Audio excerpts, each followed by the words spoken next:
Olá, sejam todos muito bem-vindos a mais um vídeo produzido pelo canal Portugal Legal. Meu nome é Renato Koprowski, sou advogado e trabalhamos aqui em Portugal com processos de imigração.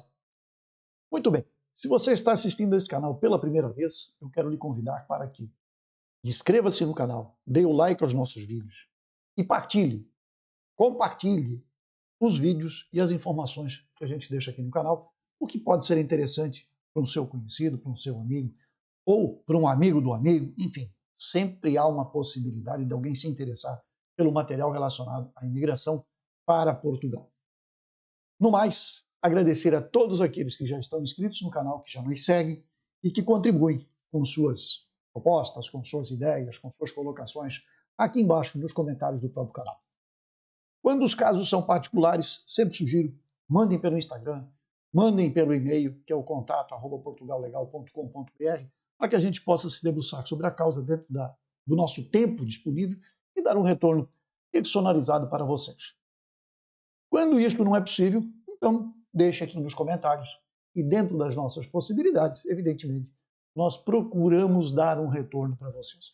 Seja respondendo propriamente no comentário, ou muitas vezes até criando um vídeo, criando um material que possa atender e que possa vir a responder, mesmo que seja de uma maneira bastante ampla, bastante, talvez não direta no seu caso, mas dando uma ideia daquilo que pode estar envolvido ali. Porque cada caso é um caso, não é possível a gente dar uma resposta para um processo e ele servir de base para todos os outros. Não dá para fazer assim. Isto não é possível. Muito bem. Como disse a nossa capa, hoje sexta-feira, dia 30 de setembro de 2022, publicado no Diário da República em Portugal, o Decreto Regulamentar 4/2022. O que significa isso? Significa que, a partir deste momento, nós temos acesso às informações que vêm regulamentar todas as alterações que foram introduzidas na Lei de Estrangeiros, a Lei 23/2007, de 4 de julho, que regulamenta todos os processos de visto, de manifestação de interesse, de reagrupamento familiar, quem pode entrar em Portugal, quem não pode, quando faz visto, que precisa para esse visto ser concedido ou não, quais são as regras específicas para cada situação. Há aquelas situações da CPLP que foram criadas, que favorecem as pessoas que são nacionais desses países. Portanto, tudo isso está aqui publicado.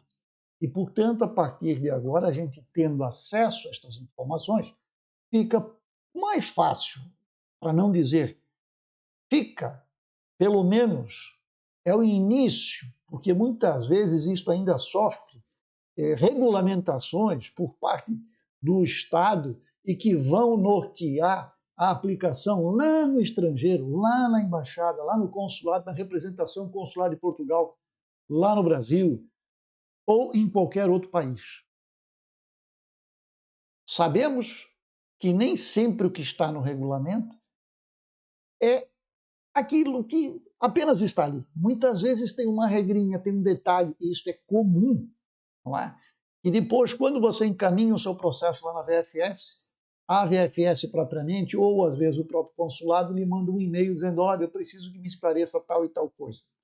Mas isso nem está na lei, isso nem é obrigatório. Pois é, mas eles fazem. Então tem vezes que a gente até consegue responder, tem vezes que realmente tem que entrar com recurso, tem que entrar com uma manifestação um pouco mais fundamentada para conseguir derrubar aquilo que eles pedem quando não faz nenhum sentido. Porque pedem, isso é fato. Não é o primeiro, não é o segundo, já são vários. E, além disto, não serão os últimos. Ainda mais agora com a regulamentação que acaba de sair. Então, o que nós fizemos aqui? Como nós já anunciamos hoje de manhã, logo cedinho, de que isto havia saído, o Diário da República é publicado aqui exatamente às 9 horas da manhã dos dias. Então, 9 horas nós estávamos aqui, vimos a publicação e, evidentemente, já trouxemos a notícia de que isto seria objeto do nosso vídeo normal, aquele vídeo longo, que às vezes até passa de 30 minutos, mas não vamos nos estender demais também com isso aqui, por quê? Porque é novidade. Então nós temos que assimilar, temos que analisar os pormenores e ver exatamente como é que pode ser aplicado caso a caso. Mas, para que vocês tenham uma noção geral, nós vamos deixar para vocês na tela aquilo que foi trazido, então, hoje pelo Diário da República. Aqui está a tela do Diário da República, com o Decreto Regulamentar 4/2022, de 30 de setembro. Isto significa dizer que foi publicado, altera a regulamentação do regime jurídico de entrada, permanência, saída e afastamento de cidadãos estrangeiros do território nacional. Ou seja, é aquilo que nós esperávamos com muita ansiedade. Então, finalmente, temos o documento. Eu vou deixar este documento aqui, que é o documento, que é a própria página do Diário da República, dentro deste vídeo, aqui embaixo, nos comentários, logo na bio aqui vocês vão ter acesso a isto, e também vou deixar disponível um outro documento, que foi elaborado, aonde será possível identificar as alterações que foram promovidas dentro deste documento. Então vamos ver se nós conseguimos chegar até lá e fazer com que a gente faça uma leitura rápida deste material. Vejamos aqui. Capítulo 1º, agora já é aquele decreto regulamentar. Esse aqui tem por base atrás dele o 84/2007, que era vigente e ainda é vigente. Já vamos explicar por que é que ele ainda é vigente. Por isso é importante que a gente sempre lembre vocês de que não é no início do vídeo, não é no meio do vídeo, às vezes também não é no final do vídeo, às vezes está perdido entre as entrelinhas aquela cerejinha. Então, prestem atenção. Já teve gente logo depois do vídeo de hoje de manhã, doutor, então o que eu preciso, como é que eu posso fazer? Já posso dar entrada no pedido? Calma, gente. Isso aqui não é sangria desatada, calma. Tudo tem o seu momento. E nós vamos ver o que e quando e por quê. Tá bem? Então vamos lá. Vamos aqui passando rapidamente, então, 84/2007, e aqui foram inseridas as alterações que foram promovidas pelo Decreto Regulamentar 4/2022. Então fica assim fácil de entender aquilo que está riscado, né, que está sobrescrito aqui. Isso é o que deixou. Temos casos aqui de revogação de determinados itens e também foram inseridos muitos artigos, alguns números dentro desses artigos, e aí nós poderemos então ver ponto a ponto. Se você gosta de uma boa leitura, de uma leitura técnica, de leitura de legislação, prato cheio para passar o final de semana se divertindo e tentando decifrar o que o Estado português colocou aqui para que nós nos orientemos na organização e orientação de vistos consulares para Portugal, além de todas as outras situações que são inerentes ao assunto. Então vamos lá. Artigo 1º ficou, artigo 2 já teve aqui uma alteração, no seu número 1, mas nós vamos direto lá para baixo, naquilo que realmente importa. Por exemplo, a entrada e saída de menores, no artigo 8º do decreto regulamentar. Foi feita uma sutil alteração no número 1, que dizia antes que os menores estrangeiros desacompanhados de quem exerce o poder paternal. E aqui eles passaram a colocar as responsabilidades paternais. Portanto, não é o poder em si, mas sim as responsabilidades todas que estão envolvidas. Portanto, não é aquela situação fechada, firme, de dizer, bem, eu tenho a guarda, então eu sou o responsável. Não, todas as responsabilidades parentais. Não é, às vezes, só o fato da guarda, às vezes até essa pessoa que está com a criança aqui não detém guarda legalmente estabelecida por uma sentença, mas ela é o responsável por esta criança. Então, a responsabilidade parental substituiu o poder paternal. Coisa simples na redação, mas que tem um significado bem amplo.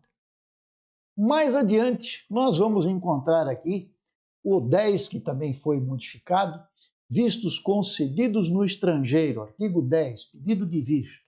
Aqui nós temos também uma alteração na redação do número 1, que traz também algumas alterações em relação, porque houve alteração na Lei 23/2007, mudaram alguns artigos, então a gente percebe que aqui em cima, quando nós falamos o pedido de visto que, por força de legislação aplicável, deva ser apresentado num posto consular e numa seção consular da embaixada, a que se refere, respectivamente às alíneas A e B do número 1 e o número 3 do artigo 2º do regulamento consular. Bem, agora é o número 2 e 5 do artigo 3º e o artigo 67 do regulamento consular. Percebam que, como mexeram lá na lei, tiveram que mexer aqui. Por quê? Essa orientação que estava aqui no artigo 2º, número 1 e número 3, já não servem mais, porque elas ou foram canceladas, ou foram anuladas, ou foram revogadas, ou foram alteradas, enfim, mexeram nisto. Então o regulamento também tem que se adequar, e essa é a razão. Muito bem. Aqui no número 6, encontram-se dispensados da presença para apresentação do pedido de visto. Ou seja, você não precisa mais ir até lá. Você não precisa se apresentar para, requerer o seu visto, para fazer o pedido. Quem? Antes, o requerente de visto de residência nacional do Estado terceiro de língua oficial portuguesa admitido em instituição de ensino superior. Agora a letra A diz o seguinte: o requerente de visto de residência e estada temporária nacional de um Estado em que esteja em vigor o acordo sobre a mobilidade entre os Estados-membros da Comunidade dos Países de Língua Portuguesa, celebrado em Luanda a 17 de julho de 2021. É o acordo CPLP. Ou nacional de outro Estado a quem se estenda esta dispensa por acordo internacional, porque podem ser celebrados acordos e isto é estendido além destes países aí da língua portuguesa. Então, se algum outro país resolver entrar e concordar com todas estas regras e condições, quem sabe? Aqui a lei e o regulamento já o permitem. No número 9, nós também tivemos uma alteração, mas também não é nada assim tão expressivo. Isso ocorreu também porque houve alteração na Lei 23/2007.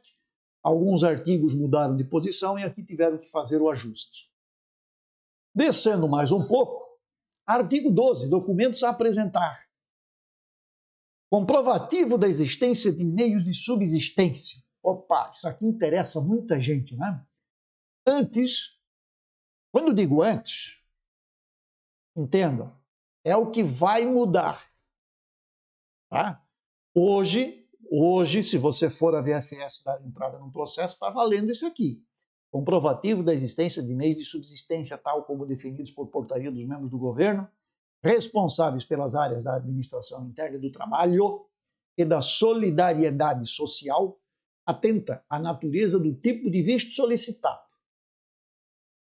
A nova redação, que foi publicada e que vai valer daqui a pouco, diz o seguinte: comprovativo da existência de meios de subsistência, tal como definidos por portaria dos membros do governo responsáveis pela área da administração interna e do trabalho e da solidariedade social, atenta à natureza do tipo de visto solicitado, sem prejuízo do disposto do número 4 do artigo anterior.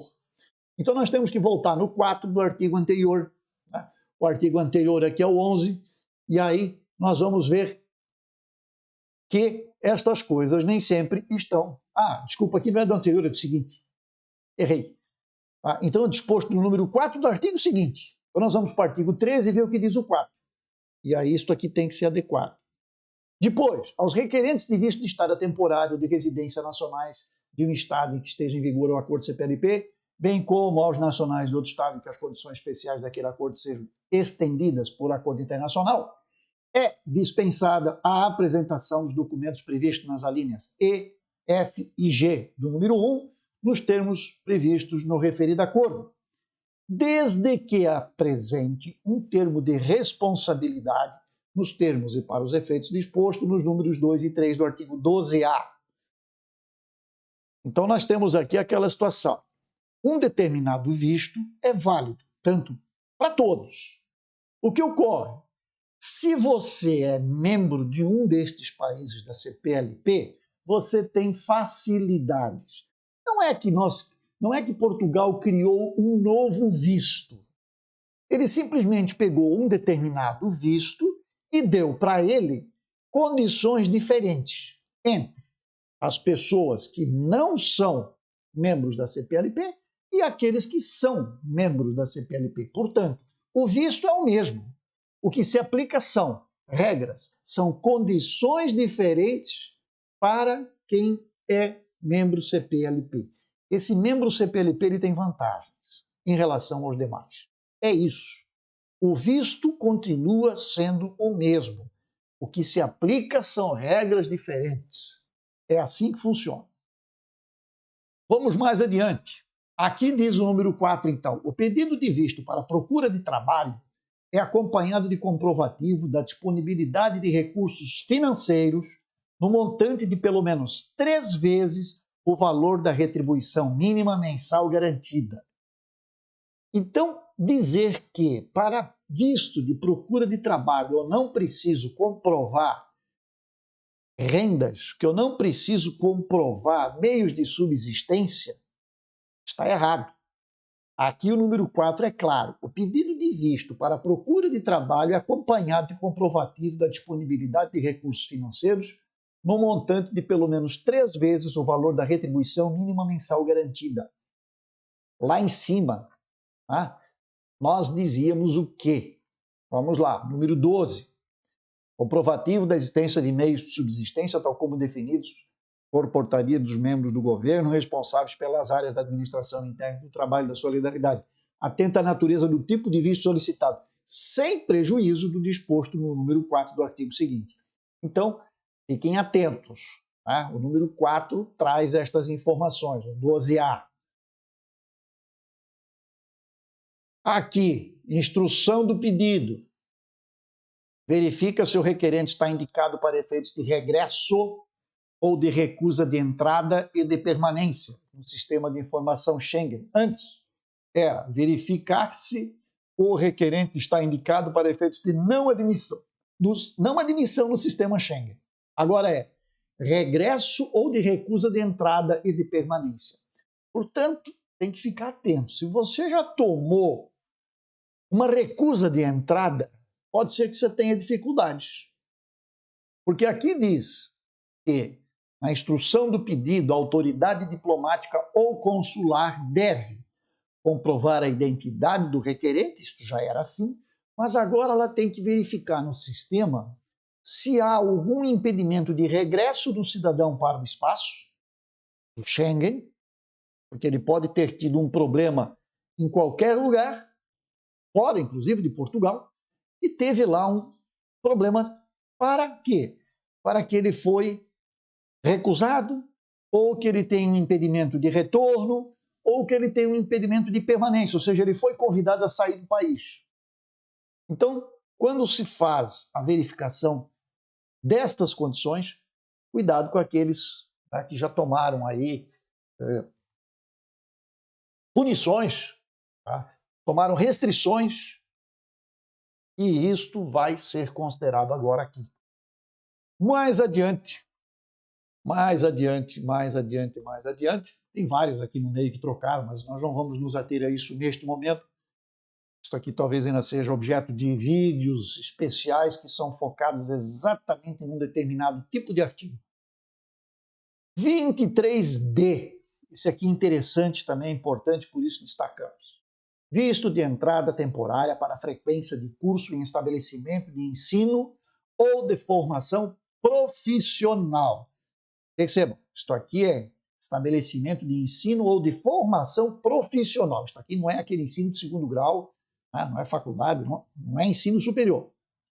O pedido de visto de estada temporária para a frequência de curso em estabelecimento de ensino e formação profissional, previsto na linha K do número 1 do artigo 54 da Lei 23 de 2007, de 4 de julho, na sua redação atual, deve ser acompanhado dos seguintes documentos. Então, eu fui lá e busquei e coloquei aqui em verde, como vocês podem ver, o que diz o K. Frequência de curso em estabelecimento de ensino ou de formação profissional. Portanto, o visto de estada temporária para a frequência de curso, ele deve também trazer este detalhe. Ele precisa apresentar frequência de curso em estabelecimento de ensino ou de formação profissional. A frequência, é isto que eles querem dizer aqui. Deve ser acompanhado deste documento, caso contrário você não consegue emitir. No 23C, visto para a procura de trabalho. O pedido de visto para a procura de trabalho previsto no artigo 57A da Lei 23 de 2007, na sua redação atual, é acompanhado de declaração com indicação das condições de estada prevista. Portanto, você tem que declarar para onde você vai, aonde você vai ficar. O comprovativo de apresentação de declaração de manifestação de interesse para inscrição no IEFP. Isso aqui é novidade. Comprovativo de apresentação de declaração de manifestação de interesse para inscrição no IEFP, apresentada online em local próprio no sítio do IEFP, com identificação das habilitações acadêmicas e da experiência profissional. Percebe que eles amarraram bem aqui essa situação do visto para procurar trabalho. Não é visto de procurar trabalho para qualquer situação. Você precisa cumprir com determinadas regras, com determinadas condições, e vai ter que cadastrar essas informações lá no IFP, que é o Instituto de Emprego e Formação Profissional aqui em Portugal. A autoridade consular comunica imediatamente ao CEF e ao IEFP a concessão dos vistos referidos no número anterior. Então, isto aqui é feito automaticamente, mas você precisa abastecer o IFP com estas informações. Depois, os vistos de residência, também tem aqui uma pequena alteração. Aqui nós temos portaria dos ministros do governo responsáveis pelas áreas da administração interna do trabalho. Aqui não é do emprego e da solidariedade social, mas administração interna e do trabalho. Também foi uma modificação bem sutil, não é? E da solidariedade social, com os comprovativos de posse de meios de subsistência necessários para. E aí, os vistos de residência vão aqui sendo delineados e são trazidas aqui estas informações. No 24A, visto de estada temporária, visto para a procura de trabalho e visto de residência a cidadãos nacionais de Estados-membros da Comunidade dos Países de Língua Portuguesa. Os processos instruídos nos termos do número 3 do artigo 12 dão lugar, consoante o caso, à emissão do visto de estada temporária CPLP, visto para a procura de trabalho ou visto de residência CPLP. Estes pedidos devem ser liminarmente deferidos, portanto não tem aqui que fazer consulta para mais ninguém. Chegou no balcão, você vai se apresentar, vai levar os documentos e o visto tem que ser aprovado. Salvo se o requerente estiver identificado no sistema de informação Schengen como sendo objeto de indicação para os efeitos de regresso, indicação para efeitos de recusa de entrada e de permanência, que nós já vimos antes. Mesmo os membros da CPLP, tá? Isto não é só para qualquer uma nacionalidade, mas os membros CPLP também estão aqui abrangidos por essa condição. A autoridade consular comunica imediatamente ao CEF a concessão dos vistos referidos no número 1. No número 3, nós temos isto, e no 4, exceto nos casos em que a permanência em território português constitua perigo ou grave ameaça para a ordem pública e segurança nacional ou a saúde pública, a concessão de visto CPLP, bem como a concessão de visto a nacional de outro Estado, a que as condições especiais daquele acordo sejam estendidas por acordo internacional, confere ao seu titular o direito de requerer autorização de residência CPLP. Os vistos CPLP têm uma validade territorial limitada ao território nacional. Portanto, os vistos de CPLP, olhem bem aqui, os vistos de CPLP têm uma validade territorial limitada ao território nacional, que são impressos em vinheta de modelo a aprovar por portaria dos membros do governo responsáveis pelas áreas de negócios estrangeiros e da administração interna. Portanto, a vinheta que vai ser colada no seu passaporte certamente terá diferenças para que seja facilmente possível identificar se você é membro de CPLP ou se você fez um visto porque é um cidadão comum, ou seja, não é beneficiário destas condições especiais da CPLP. Então, aqui faz-se também uma distinção. No próprio selo, né, na vinheta, como é dito aqui, que vai ser colada no seu passaporte, já temos aí uma diferença. O 24B, visto de residência para acompanhamento de requerente de visto de residência. Quem vem com visto de residência, agora pode fazer o quê? Pedir o acompanhamento. Então vamos lá. O pedido de visto de residência para acompanhamento do requerente de visto de residência, previsto no número 5 do artigo 58 da Lei 23 de 2007, na sua redação atual é acompanhado de... Aí nós vamos ali na letra A, B e C. O que diz o número 5? Visto de residência tem ainda como finalidade o acompanhamento de membros da família do requerente de um visto de residência na seção do número 1 do artigo 99, podendo os pedidos ser suscitados em simultâneo. Isso é o que diz lá. Então, o que ele tem que apresentar? Documento comprovativo da relação familiar. O comprovativo da disponibilidade de recursos estáveis e regulares. Recursos estáveis e regulares. Você tem que ter dinheiro. Eu recebo todo mês, sei lá, tenho rendas, ou eu tenho um salário, ou eu tenho uma atividade que me garante mensalmente determinado valor. E isto é estável, não é uma coisa que é, né, sazonal, não acontece agora e daqui a um ano de novo. Então ele deve ser estável e regular, suficiente para as necessidades do requerente, do visto de residência dos familiares que o acompanham, para o período de estada solicitado, porque isto pode ser temporário, ou para o período de 12 meses, consoante o que seja inferior, determinado nos termos do número 2 do artigo 2 da Portaria 1563 de 2007. Para os efeitos do disposto no número anterior, consideram-se membros das famílias as pessoas previstas no número 1 do artigo 99 e no número 1 do artigo 100 da Lei 23 de 2007. Para os efeitos disposto no número 4 do artigo 65 da Lei 23, na sua redação atual, a articulação com os competentes serviços da Autoridade Tributária Aduaneira, Segurança Social e Declaração Geral da Saúde para a obtenção da atribuição dos números de identificação fiscal, Segurança Social e de Serviço Social da Saúde é da responsabilidade da entidade competente para a decisão de deferimento dos pedidos de regrupamento familiar, que os deve transmitir de forma eletrônica ao titular do visto, logo que dos mesmos tenha conhecimento. Portanto, isto aqui, quem emite, quem é o responsável, tá, pelo deferimento do pedido de reagrupamento familiar, já tem que fazer a comunicação para quê? Para que você já saia com NIF, com segurança social, não é? E também com o número de utente atribuído, mesmo que sejam provisórios. Mas você já terá estes números em mãos. Artigo 27. Publicitação de ofertas de emprego. Neste artigo, que eu também destaquei aqui, a redação anterior dizia que cada oferta de emprego que se enquadre no contingente mencionado no número 2 do artigo 59 da Lei 23 de 2007, na sua redação atual, apresentada por entidade empregadora junto ao IFP, é publicada em local próprio no sítio do IFP na internet, 30 dias após o momento de sua apresentação, devidamente identificada e numerada, ficando também disponível para cidadãos nacionais de país terceiro.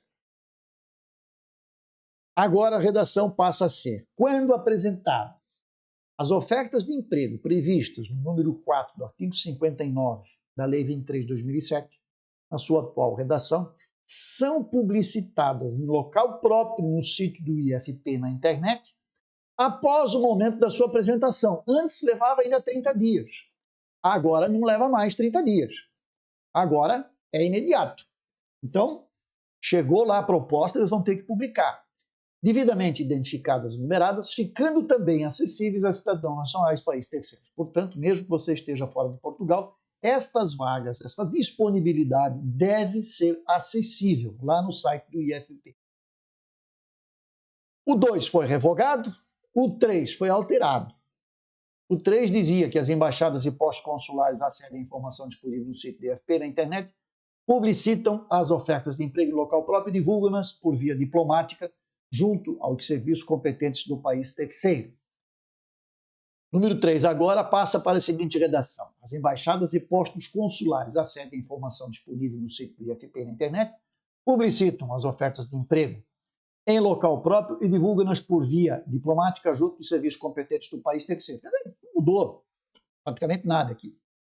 No 4, a divulgação das ofertas de emprego pode, a pedido da entidade empregadora, ser suspensa, sendo a mesma retirada após comunicação do seu preenchimento.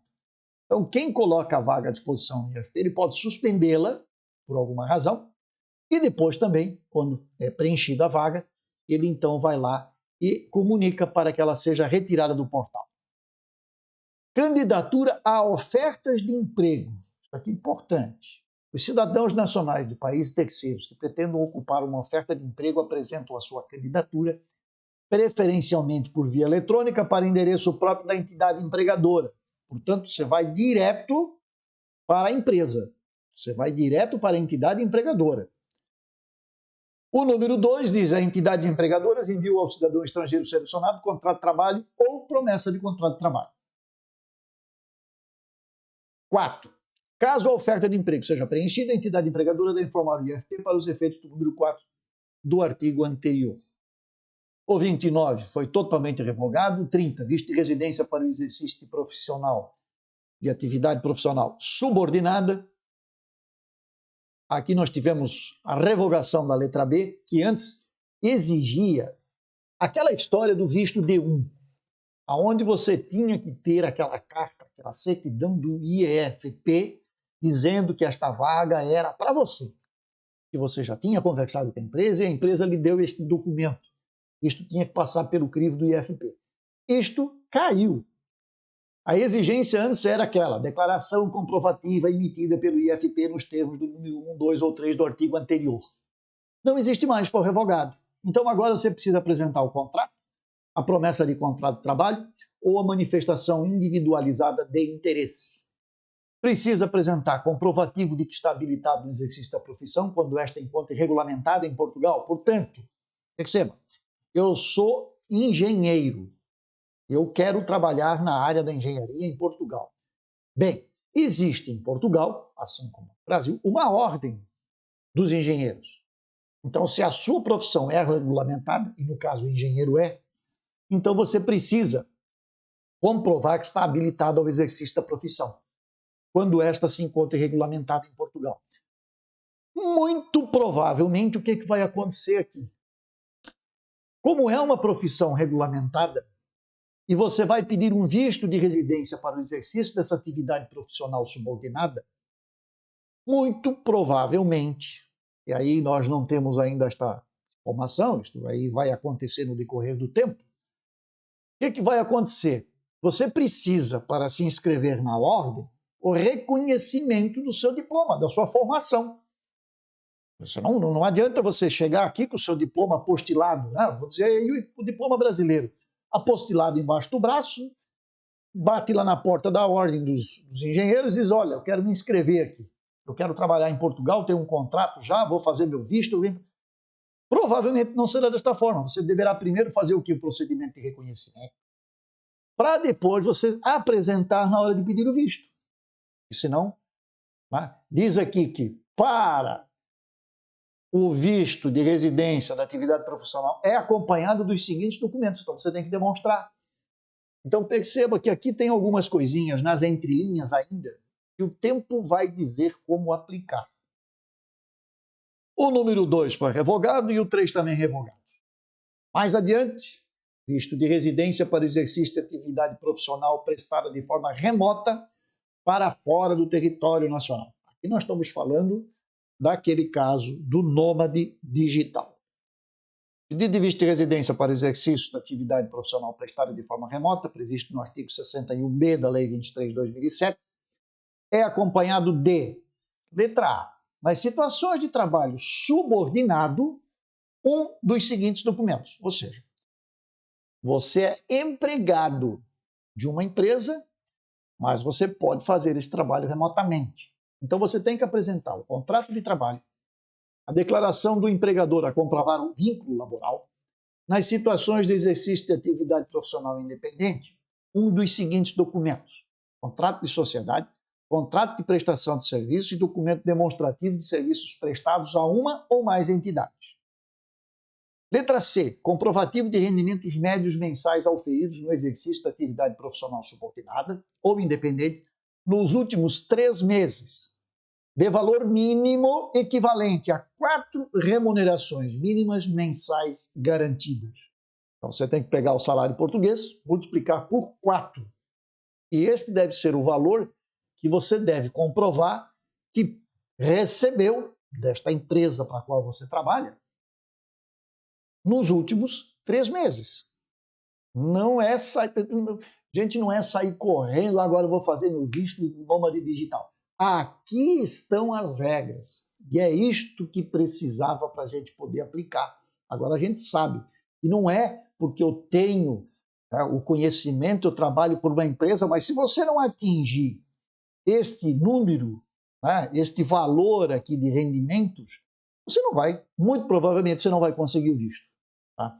Então, regras. Documento de que ateste a sua residência fiscal. Você também precisa comprovar qual é a sua residência fiscal. Você veio para Portugal, muito bem, você vai tributar aqui, você vai continuar tributando no Brasil. Essas questões também aqui estão sendo colocadas na ponta do lápis. 2. Quando o requerente não dispunha de visto de residência para a prestação de trabalho remoto, é aplicado com as necessárias adaptações o procedimento definido no número 2 e seguintes, dos artigos 88 e 89, na sua redação atual, sendo para esse efeito exigível o cumprimento do disposto no número anterior. Aqui significa que, quando o requerente não dispõe de um visto de residência para o trabalho remoto, ele vai cair aonde? No 88 e 89. O que é o 88 e 89? Manifestação de interesse. Abre a sua atividade e vai para a manifestação de interesse. Visto de residência para investigação, estudo e intercâmbio de estudantes do ensino secundário, estágio e voluntariado. Aqui também tem regras que abrangem aos estudantes. Depois nós temos as demais situações, todas aqui que regulamentam situações previstas na lei de estrangeiros. Isto aqui é extenso. Eu vou me ater aqui ao 49A novamente, prorrogação de visto para procura de trabalho.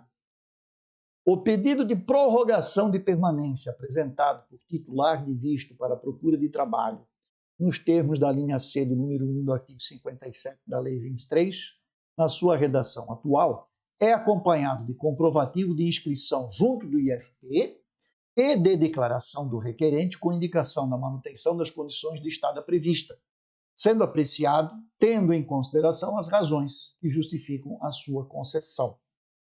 Então, o pedido de prorrogação de permanência apresentado por quem tem um visto de procura de trabalho. Você tem um visto de procura de trabalho e vai prorrogar sua permanência.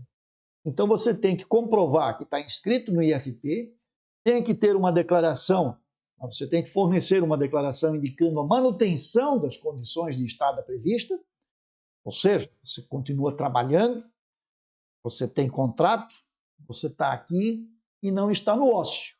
Caso contrário, o seu título de renovação, ou seja, a renovação de permanência, vai ser revogada. Pelo menos é o que se subentende aqui. Levando em consideração as razões que justificam a sua concessão. Quer dizer, se você não consegue justificar a sua estada em Portugal, porque veio, arrumou um trabalho, mas na hora de renovar já não tem mais trabalho, está desempregado, vai ser meio complicado de você ficar por aqui. Talvez permita uma manifestação de interesse para uma nova atividade, alguma coisa, mas estas situações somente o tempo vai dizer como é que vão funcionar. Mais adiante nós temos aqui a autorização de residência a cidadãos nacionais de Estados-membros da Comunidade de Países de língua portuguesa. Então aqui nós vamos falar agora de autorização de residência CPLP. Os pedidos de concessão e de renovação de autorização de residência apresentados por cidadãos nacionais de Estados-membros da CPLP, bem como os pedidos de nacionais de outro Estado, a que as condições especiais daquele acordo sejam estendidas por acordo internacional, independentemente da sua finalidade, são instruídos apenas com os documentos a que se referem as alíneas A a D do número 1 do artigo 12. Então, nós temos que voltar lá na frente no artigo 12 e ver que documentos estão relacionados na letra A, B, C e D. Nos casos previstos no número anterior, para efeitos de emissão de autorização de residência, os serviços complementares consultam oficiosamente o registro criminal português do requerente. Isso é normal também, já era feito antes, e para o CPLP também não muda nada, vai ser igual. Vejamos se temos mais coisas aqui. Aqui nós temos, lá no pedido de concessão de autorização de residência para atividade profissional subordinada. Isso aqui, então, é autorização de residência para quem tem contrato de trabalho. Teve uma alteração no número 5, que diz o seguinte: o pedido de concessão de autorização de residência para o exercício de atividade profissional subordinada, apresentado por titular do visto para a procura de trabalho, deve ser acompanhado dos documentos referidos no número 1 do artigo anterior e de contrato de trabalho celebrado nos termos da lei e informação necessária para a verificação da inscrição na administração fiscal e na segurança social. Portanto, você deve estar inscrito com o NIF e deve estar inscrito na segurança social. Sem isto também vamos ter dificuldades. Segue, segue e segue, porque isto aqui é extenso. Já temos aqui 40 minutos de vídeo e, percebam, não dá para fazer a leitura de item por item. Por isso, nós vamos deixar este documento disponível aqui na descrição do vídeo para que vocês possam acessar, fazer a leitura pormenorizada, busquem se enquadrar aqui para ver exatamente qual das situações vocês se encaixam, né? E aí segue a vida. Além disso, agora eu quero deixar para vocês uma informação que é muito importante, mas muito importante mesmo, porque é aí, como diz o outro, que está o detalhe, que está a cerejinha que vai no topo do bolo. Pois então, vamos finalizando aqui, vocês percebam, nós estamos lá nos artigos 80. Muitos têm alterações, mas são alterações, não são aquelas tão que vão trazer algum prejuízo, alguma coisa para você que está aí, que a grande maioria está naquela busca do nômade, está na busca dos artigos CPLP. Então, são regras gerais que foram introduzidas e alteradas já na Lei 23, que vocês já viram, nós já falamos a respeito, está aí no canal também, quem quiser procurar, fique à vontade. E vamos chegando ao finalzinho, quando tem as normas transitórias, e, por fim, chegamos aqui embaixo no 93, norma revogatória, muito bem. E quando é que isto aqui entra em vigor? Quando? Muito bem. Já está valendo tudo isso aqui? Percebam, quando eu falei e comecei a falar, eu digo, a Lei 84, lei não, o Decreto 84 de 2007 ainda está valendo. Mas, doutor Renato, acabaram de publicar hoje. Sim, mas isso aqui só entra em vigor no dia 30 de outubro de 2022. Se nós formos, eu vou tentar trazer aqui de volta para vocês, para a gente poder fazer aqui a leitura no detalhe. Vamos buscar o decreto regulamentar e lá embaixo no decreto regulamentar nós temos esta informação. Deixa eu ver aqui, artigo 25, 26, 45, 58 e vamos adiante. Do reagrupamento familiar.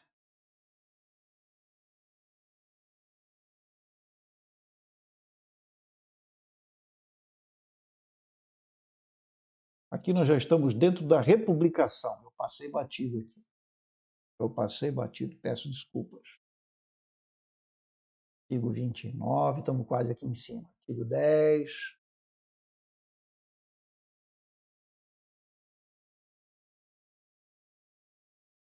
Mas isso está aqui. Aqui estão as alterações.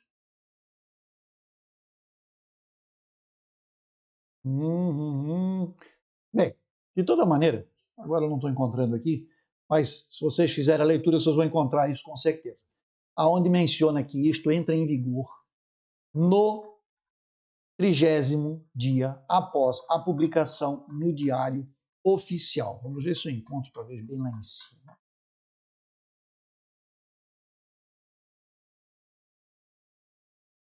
Aqui vem... Não estou encontrando, mas não tem problema. Vocês vão fazer a leitura e fica assim definido. E isto entra em vigor no dia 30 de outubro de 2022. Ok? Gente, era o que nós tínhamos para hoje.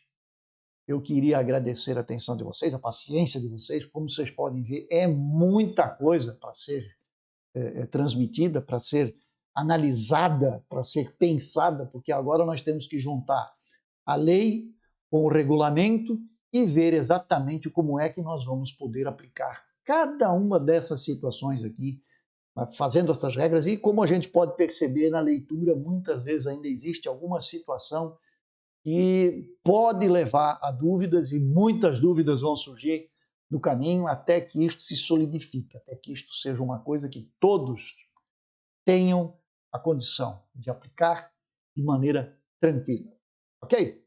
Então, senhores, sendo que era, acabou, fica o nosso pedido para que você, ainda não sendo inscrito, que o faça. Inscreva-se no canal, dê o like aos nossos vídeos, partilhe estas informações e, tendo dúvidas, mande aqui, está no Instagram, ou deixe nos comentários do vídeo, ou mande um e-mail para contato@portugallegal.com.br. Senhores, um grande abraço e até a próxima, que seja breve, se assim Deus nos permitir. Até lá.